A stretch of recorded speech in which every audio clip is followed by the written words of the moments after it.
I'm in the Strawbery Banke Museum's greenhouse, and today I want to talk about houseplants. A few things that you can think about this time of year. Maybe you have some pest issues, maybe your plants are hungry, maybe you just want to take care of your plants a little bit more effectively at home. So a few tidbits, a few methods that we use here, organic methods certainly.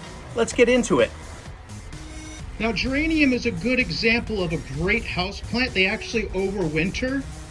They may defoliate in the winter time, but with a little skill, you can bring those back. Now, geraniums are what we call a high pH loving plant, as opposed to, let's say, petunias. We often describe plants in these two groups, describing the geranium group as that high pH group, and the petunia group being that low pH group.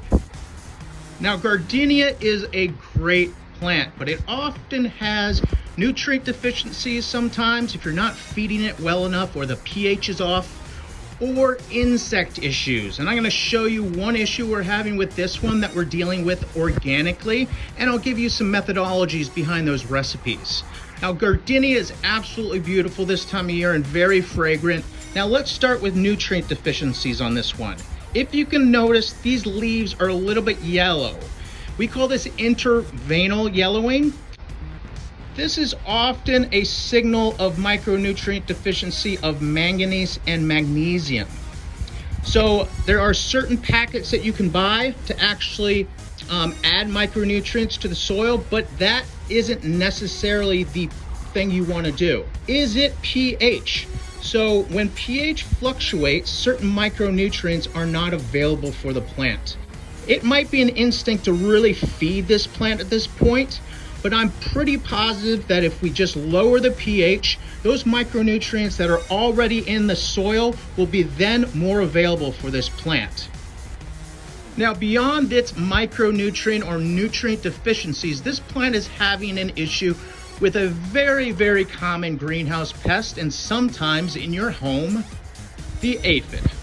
So as you can see, aphids will actually remove their exoskeleton. So you will often see signs of that as opposed to symptoms. So symptoms versus signs, I want to explain a little bit. So symptoms of a plant are basically discoloration, maybe damage, and often secondary to certain problems happening, as opposed to signs which are particular to pests and pathogens. That could be a fruiting body of a mold, or insects themselves, or those signs of insects. It could be eggs or live insects themselves.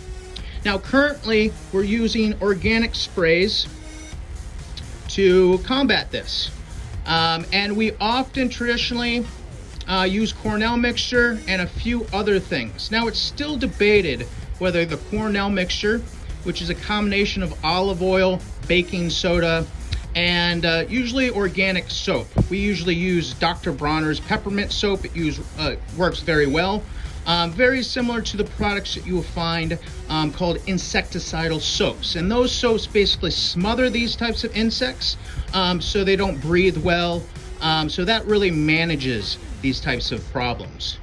In fact, after a few sprays, most of the aphids are dead on here, but there are a few active aphids still. So we are doing these sprays every couple days, 2 to 3 days, I would recommend, if you have an issue like this. Pyrethrin certainly is probably the strongest organically registered chemical that you can use with a houseplant. And that's probably the strongest aspect of organics currently available to people without those pesticide licenses.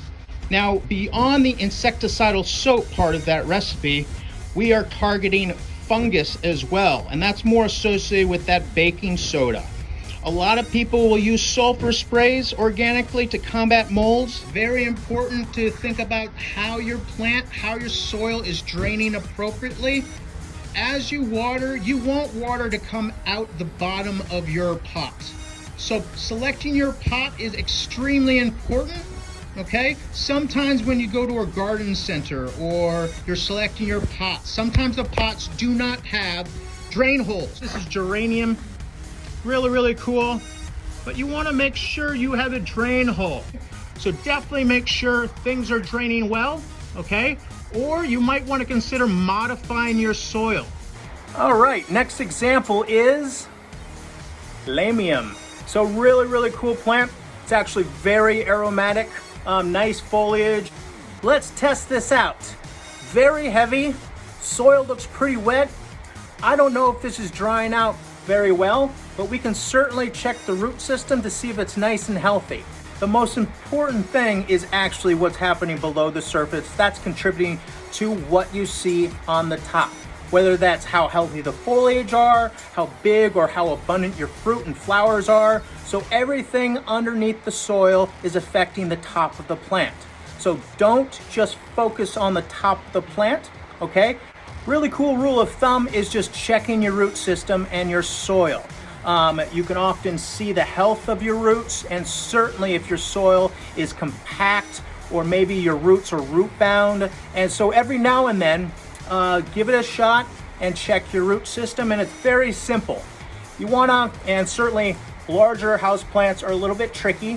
You actually wanna set them on their side, maybe put down a tarp or a blanket so you don't make too much of a mess, and actually pull them out while they're laying on the side. Really easy to just pop them horizontally on the ground as opposed to trying to do this like I'm going to show you with this small Lamium. So again, really cool plant. This is a very easy method to check what's going on underneath your soil. Be gentle with your plant, certainly, but a good flip, okay? And if it's root bound, it's gonna be really tricky, but you just wanna kind of feel it and let gravity do the work, right? You don't have to actually get too aggressive with it. I actually feel it popping out, and here we go. All right, so very simple. Don't worry if you lose a little bit of soil. And now I'm checking whether to see if there's insects.